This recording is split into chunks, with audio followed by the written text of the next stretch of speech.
Ready to start solids? If your baby is showing the signs, now comes the next step. How to start safely. In this video, we'll guide you through the basics of starting solids, including purees versus baby-led weaning, how much to feed, and a sample schedule for your baby's first week. Chapter 1. Choose your feeding style. There are two popular ways to start solids: purees versus baby-led weaning. Purees, where parents offer mashed or blended foods with a spoon, and baby-led weaning, where babies self-feed soft finger foods from the start.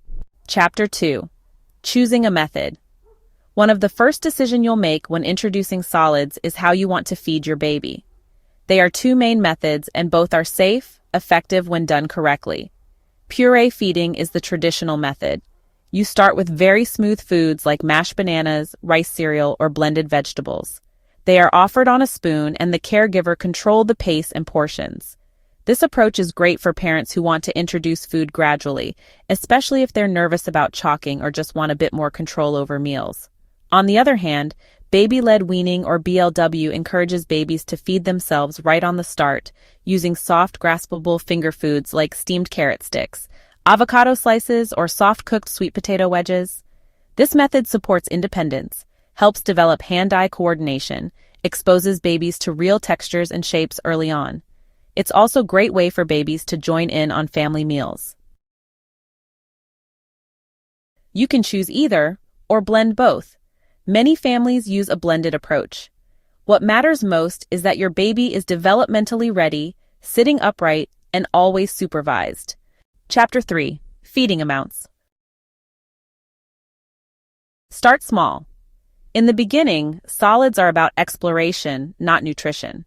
Breast milk or formula should still be your baby's main source of nutrients until age 1. Start with 1 to 2 teaspoons of a single food, once a day, usually after a milk feed when your baby is alert and calm. As your baby gets more comfortable, you can increase to twice a day, then 3 times a day over several weeks. Let your baby guide the pace. Chapter 4. Feeding schedule. Here's a sample schedule to help you get started during your first week of solids.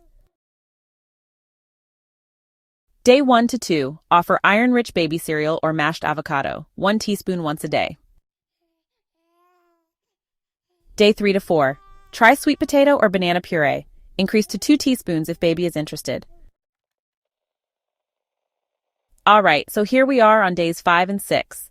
It's time to introduce a new food, like applesauce or perhaps some steamed carrot mash. You can offer this once or twice a day, right after milk feeds. Now moving on to day 7, it's time to combine 2 familiar foods. You can start to establish a loose routine with 1 to 2 solid meals daily. Chapter 5. Safe feeding. Let's talk a bit about safe feeding. Always start with soft textures. That means steamed, mashed, or blended foods. Offer 1 new food at a time and be sure to wait 2 to 3 days before introducing another. It's important to avoid added salt, sugar, and choking hazards like grapes, nuts, and raw veggies. Feeding should be a calm, fun, and baby-led experience. Let them explore, make a mess, and enjoy the learning process. Starting solids is a beautiful milestone, and you're doing an amazing job. If this helped, give it a like, and don't forget to check out my full baby feeding tips playlist for more guidance. Subscribe for weekly videos that support you and your little one, every bite of the way.